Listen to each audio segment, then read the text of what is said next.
The chair recognizes the gentleman from Texas, Mr. Poe, for 5 minutes. Mr. Speaker, let's say I take one of my 10 grandkids, Barrett Houston, to a basketball game he's playing in. He gets hit in the face with a basketball, so we go to the doctor to see if his nose is broken.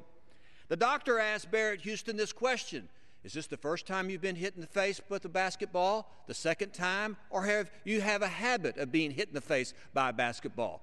Barrett says, I don't know. Doctor says, I've got to know because, you see, I've got this code book here, and the law requires that I make sure I put in the code book the way you were hurt by the basketball in which time, because there are 5 codes for being hit in the face by a basketball.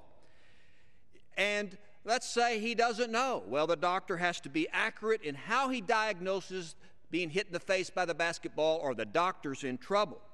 Let's say I take another one of my grandsons, Jackson. We go hunting, but he happens to get assaulted by a wild turkey.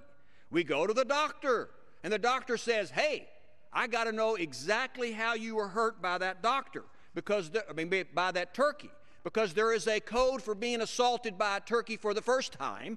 There is a code for being assaulted by the turkey a second time.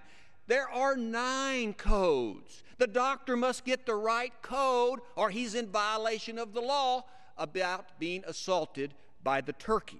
Seems 9 codes for a turkey assault is a bit silly.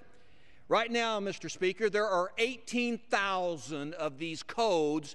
Doctors must be accurate when they fill out the diagnosis of a patient who comes and sees them.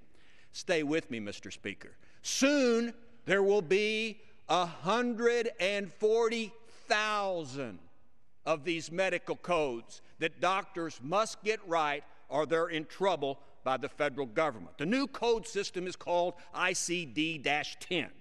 For example, you're injured at a chicken coop, that's code number Y972.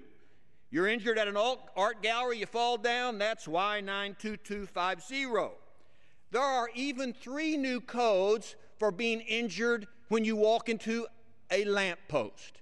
You walk into a lamppost for the first time, that's 1 code.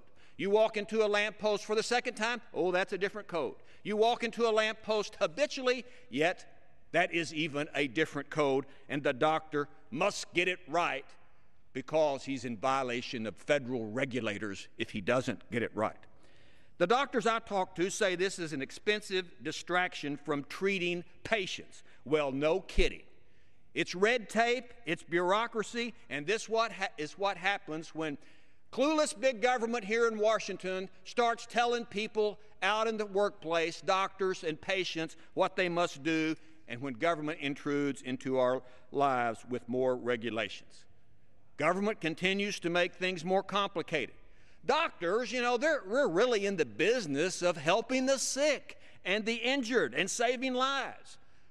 Do they really have the time, the money, to translate a complicated 140,000 code book when they diagnose everything that happens? But they don't have a choice.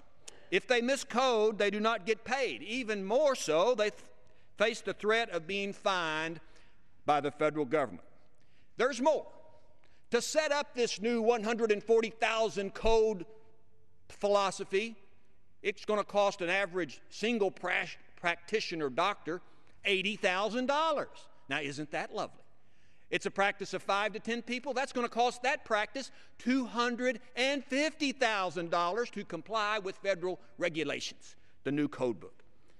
You know, in my opinion, Mr. Speaker, when regulators go to work every day down the street in one of these big office buildings, they sit around a big oak table, they pull out their lattes and their iPads, and they ask the question to each other, who shall we regulate today?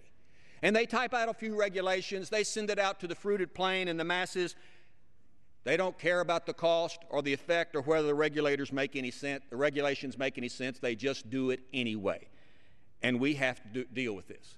These new codes, not going to make one sick person well, but yet doctors must comply with these new codes or the code police is going to punish them. Doctors want to take care of patients, but the federal government is forcing 140,000 complicated, unreasonable new codes on all of us that are hard to decipher. Maybe we should sequester these new codes. And where are those World War II code breakers when we need them most? And that's just the way it is. I yield back.